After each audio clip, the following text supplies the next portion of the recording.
All right, I'm changing the assignment just a little bit. I'm not even sure you can see that. 6.4, it's now 1 to 25 odd. It used to be 1 to 27. Skip problem 27. Okay, so throw out 27. We're just going to go up to 25.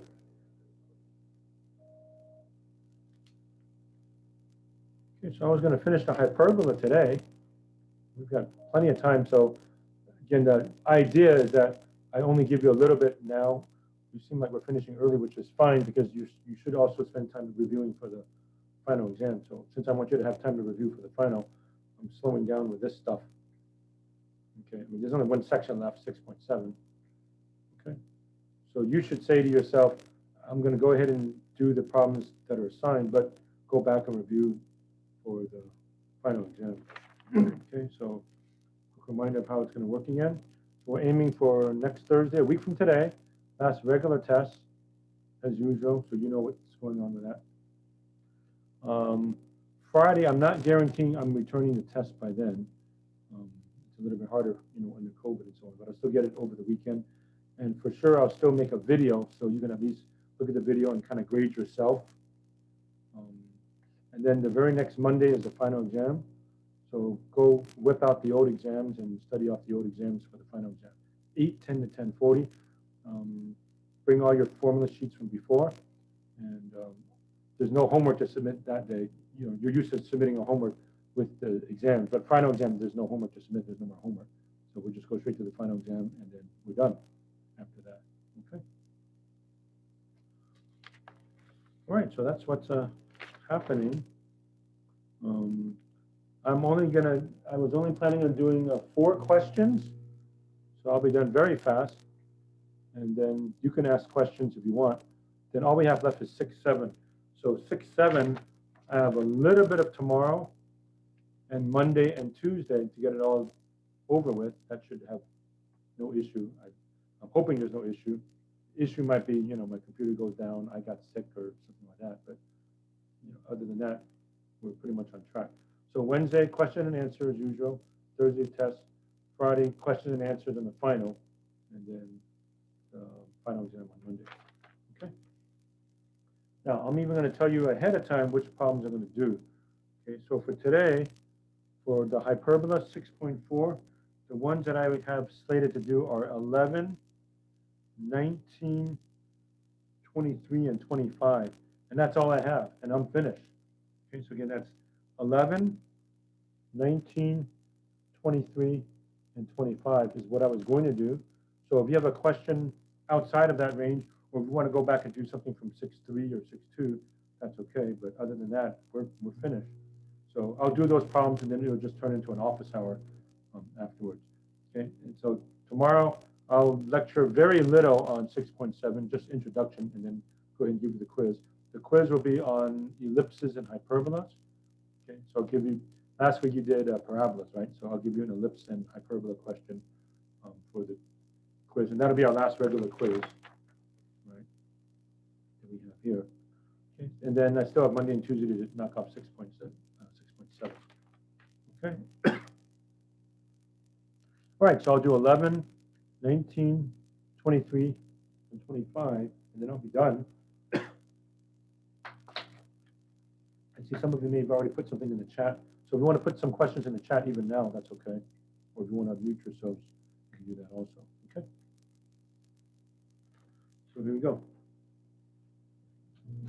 Number 11. All right, so this looks like another one of those complete the square games, right? Where you have to make it look like something that we recognize. 9x squared minus 4y squared minus 18x minus 8y equals 31. Okay. So here we go. All right, fortunately the 31 is already where I wanted to be, so there it is. Okay, so what's all this arrow and stuff? I will group the x's together. Okay, so this red thing here means put the x's together, put the y's together, and then complete the square. Okay, while you're at it, factor out the leading coefficient. Okay, so 9x squared minus 18x. Take out the 9. Don't take out the x, just 9. It would be x squared minus 2x. Okay, so again, at this stage of the game, ignore any red and green stuff. Right here, 9 parentheses x squared minus 2x. Double check. Multiply it back out, 9x squared minus 18x. There it is. Okay, now these two, that little green mark there, negative 4y squared minus 8y, factor out the negative 4.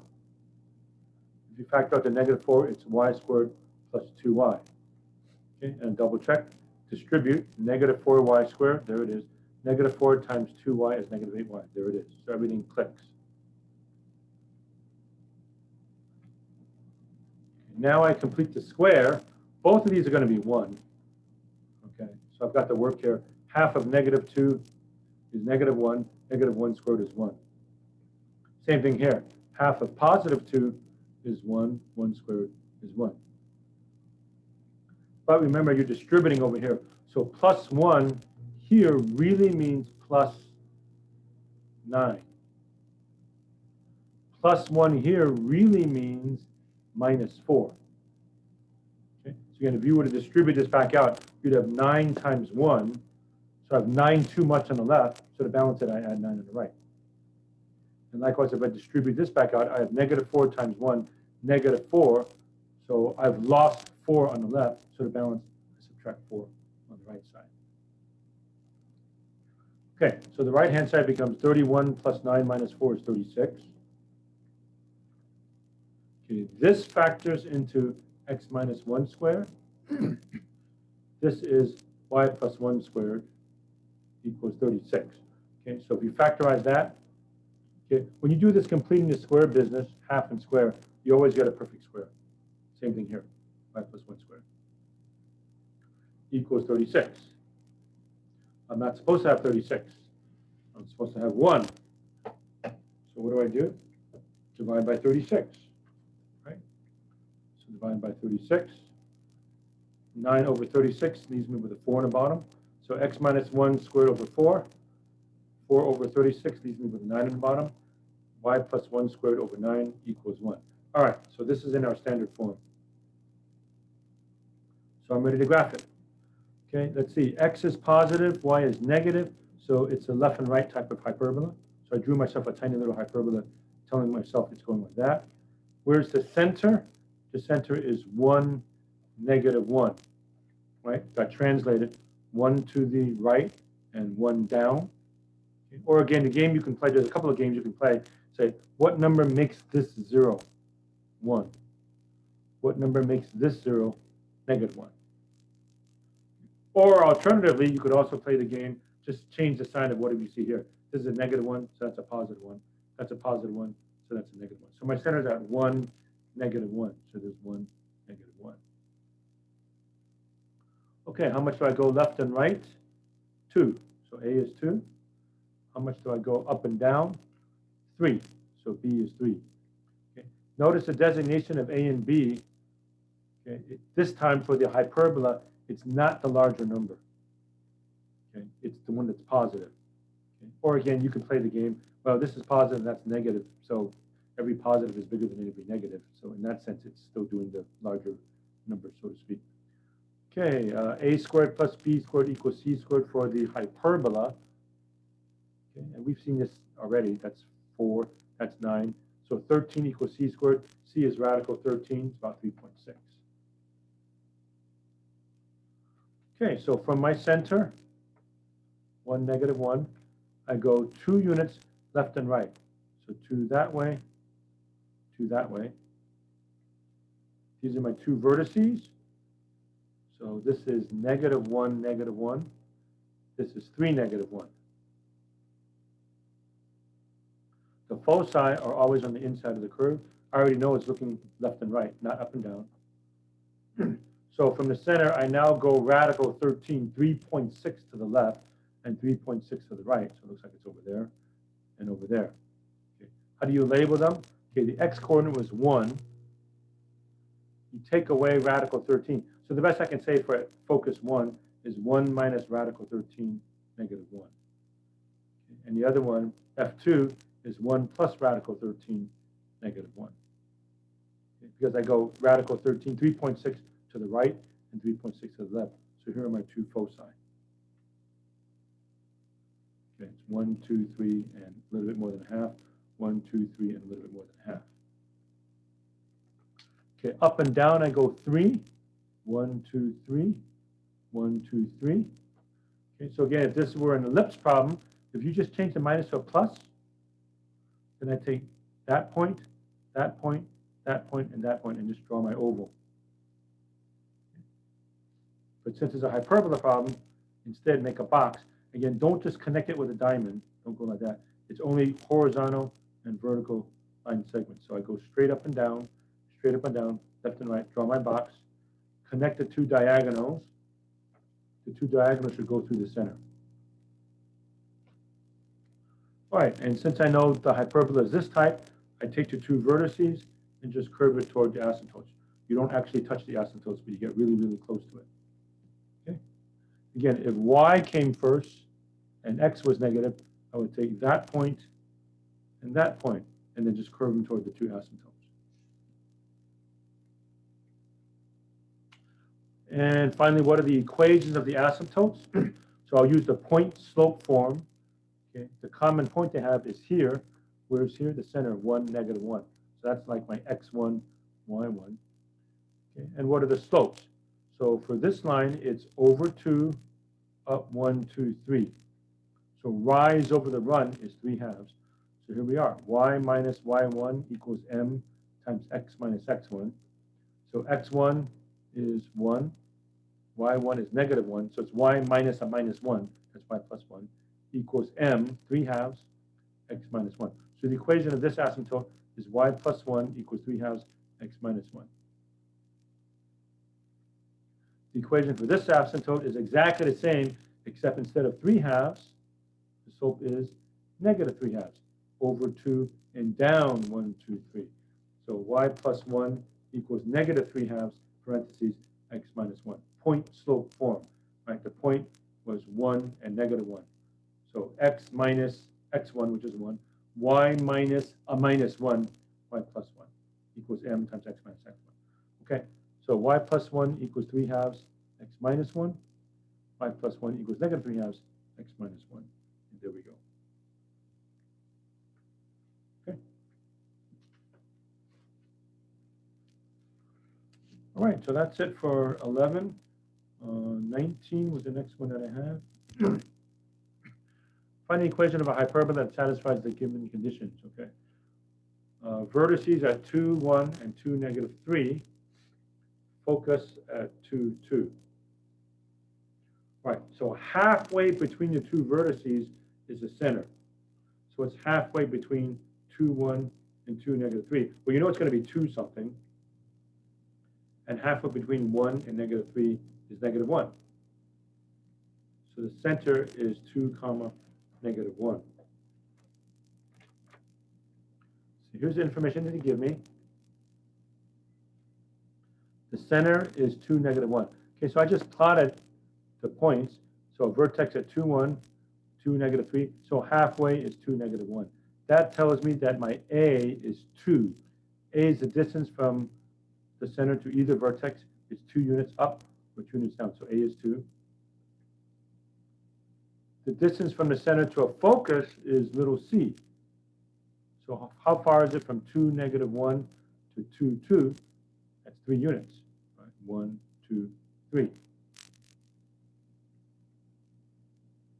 Right, now, they only ask for the equation of the hyperbola. So if they just ask for the equation of the hyperbola, I'm not even going to bother with the rest of it necessarily, like drawing the box and the asymptotes and so forth. If they don't ask for it, you don't have to give it. Okay, so A is 2, C is 3.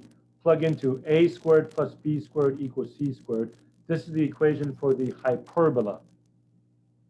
You can put that on your cheat sheet. For the ellipse, it was A squared equals B squared plus C squared, you might recall. And you can put that on your cheat sheet also. Okay. Full disclosure, if we were meeting face to face, I'd make you guys memorize that. Okay, but we're not. So there we are. All right, so plug into a squared plus b squared equals c squared. A is 2, so a squared is 4. C is 3, so c squared is 9. So 4 plus b squared equals 9. All right, I plug in 2 right there. 2 squared is 4. I plug in 3 right there. I get 9. Subtract 4, b squared is 5. So b is radical 5. We've seen that many times. And that's about 2.2, but we don't really need it. We now know b squared is 2. So we're good to go. So the center was 2, negative 1. So y plus 1 squared on top, x minus 2 squared on top. Okay, so at this stage of the game, the center 0, 0 got translated to 2, negative 1. So you replace x with x minus 2 if you move 2 to the right. And you replace y with y plus 1 if you're going 1 unit down. All right, so it's y plus 1 squared over a squared. A squared is 4. X minus 2 squared over b squared. B squared is 5. So there we are. And that's all I'm giving. Okay, so it's a little bit faster, of course. It didn't ask to do the whole work. By the way, so same thing on a quiz or the test or the final exam. If it doesn't ask for the entire graph, you don't have to give it. Okay, in this case, it just said find the equation. All right, so if it says find the equation, that's all you got to give, and just stop. Okay. So there's the equation. So I stopped. Notice I didn't bother with the rest. I didn't bother with the box, the asymptotes, right? So they asked for the equation. There's the equation. We're done. Okay. All right, then the next one I was going to show you was 23.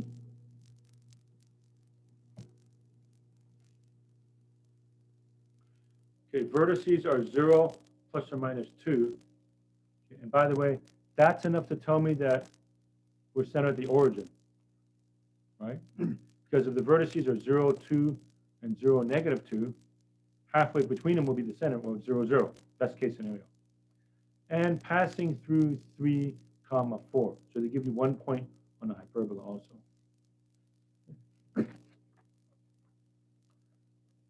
here's what we do. So I just plotted 0, 2, and 0, negative 2, right? Where's halfway? 0, 0. So we're centered at the origin. Okay. It's the up and down type of hyperbola, which means y squared comes first. So it's y squared over something minus x squared over something equals 1. Okay. Excuse me. Okay. Furthermore, I now know that a is 2. A is the distance from the center to either vertex.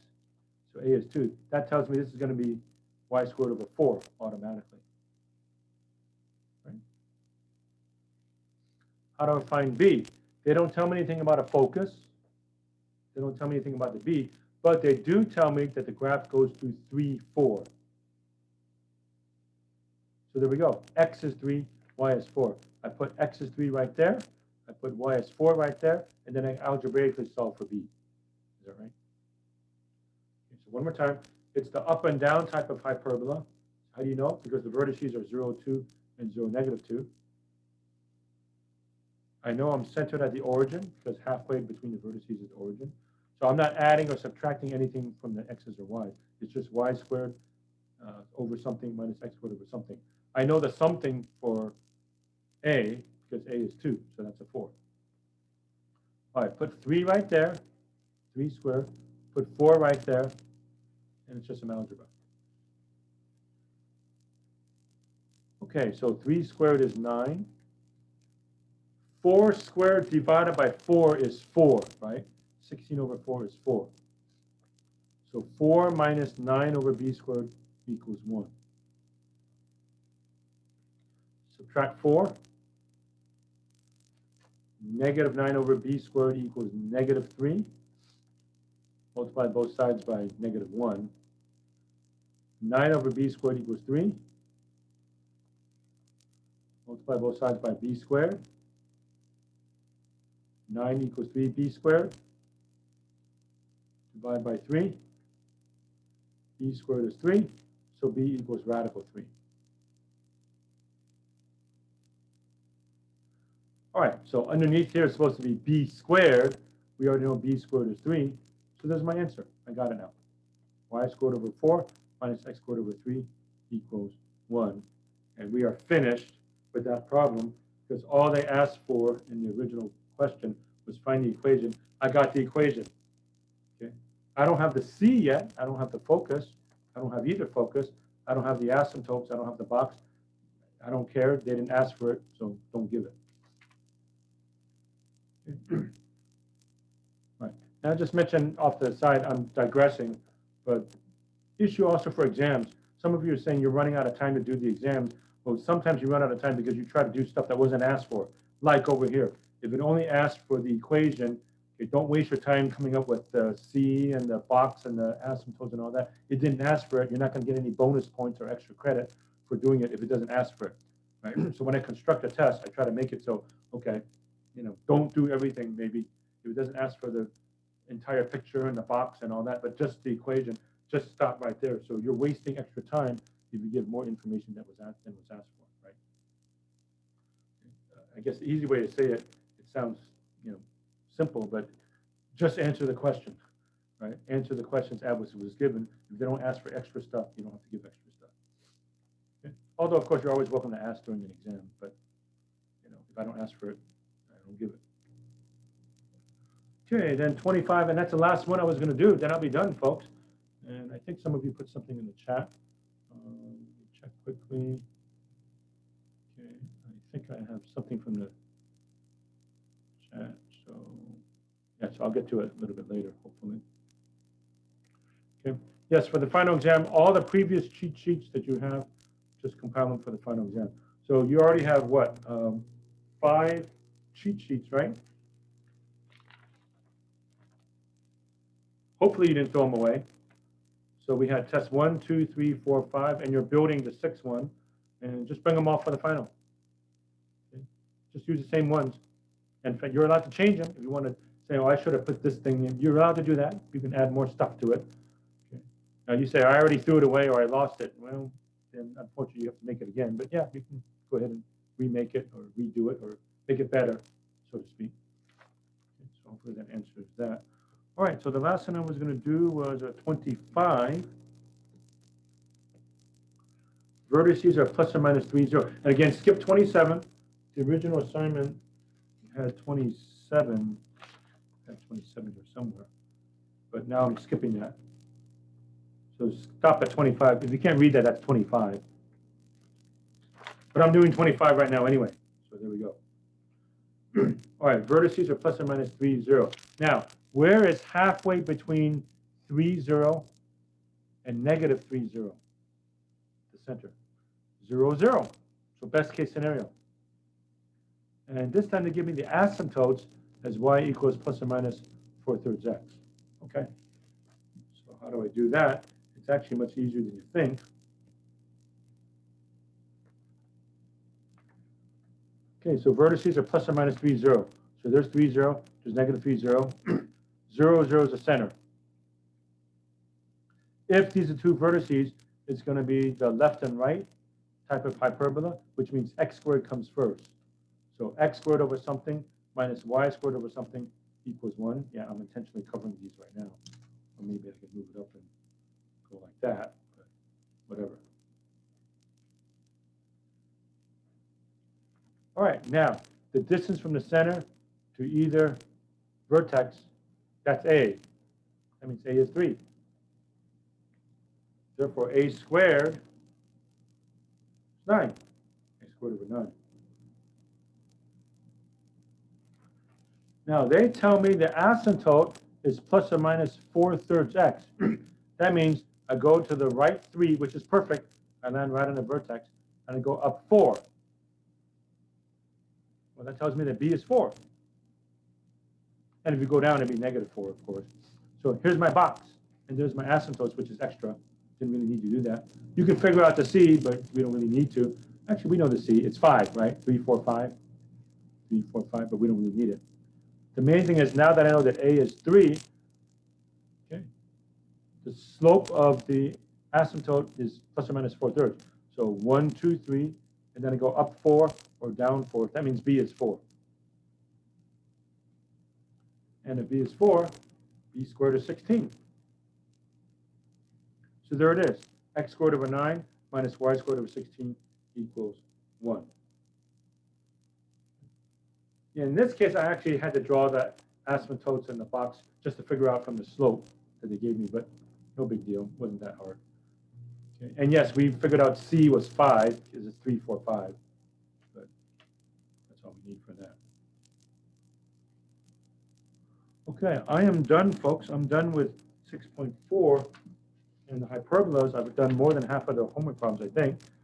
So I can mark this off. We just have one last section, 6.7. I'll start very little bit tomorrow and get you started on the quiz tomorrow. And then we still have Monday, Tuesday, and then Wednesday, question and answers. Thursday's the last test, and Friday, review questions for the final exam. Okay. All right, so let me check the chat. Okay, so question about number 19.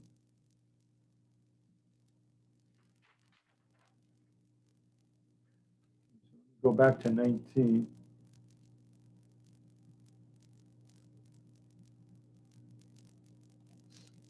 So yes, 19, the center was 2, -1. Yes. So because I found the center to be 2, -1, the translation is y plus 1 because it's 1 down and 2 to the right. Okay. We're used to having the center at the origin, 0, 0, right? But the center is 2, -1. So that's 2 to the right, which means change x to x minus 2. And 1 down means change y to y plus 1. Okay, so that's how we ended up with x minus 2 squared and y plus 1 squared. Same thing for this one, right? Any of the ones where you have to complete the square, you have to play that same game. All right. So from over here, it was after completing the square, right? The center here is 1, -1, right? Okay, so how do we find the center in general? The center is always halfway between the vertices or halfway between the foci. Okay, so let's say this one, right? They gave me plus or minus 3, 0. So the center is halfway. Where's halfway between -3, 0 and 3, 0? The origin, right? That's best case scenario. Not so easy for this one, for 19. So how did I find the center here, right? So the two vertices are 2, 1, and 2, -3. So here's 2, 1, right? 1, 2, 1. Here's 2, -3. So where's halfway? Well, here's halfway. It's 1, 2, 3, 4 units apart, right? From 2, 1 to 2, -3. Here's 2, 1. Here's 2, -3. Halfway is 2, -1. So in this case, that's how I find the center. Also, if they give you both foci, one focus, 2 foci, you can go halfway between the 2 foci, and that'll also give me the center. Okay. So that's how that would work. Okay, and I think I'm caught up with the chat. Let me take a look at the chat. Yeah, I think we're caught up. All right, any other questions? Otherwise, we're done for the day, folks. So you can either unmute yourself or put it in the chat. I'll wait a moment, and if not, we're done for the day, folks. All right, that'll do it, folks. All right, so tomorrow I'll sneak in a little bit of 6, 7, and then give you the last quiz, and that'll do it for the week. All right, so have a good day, everybody. We'll see you next time. Okay, bye, everybody.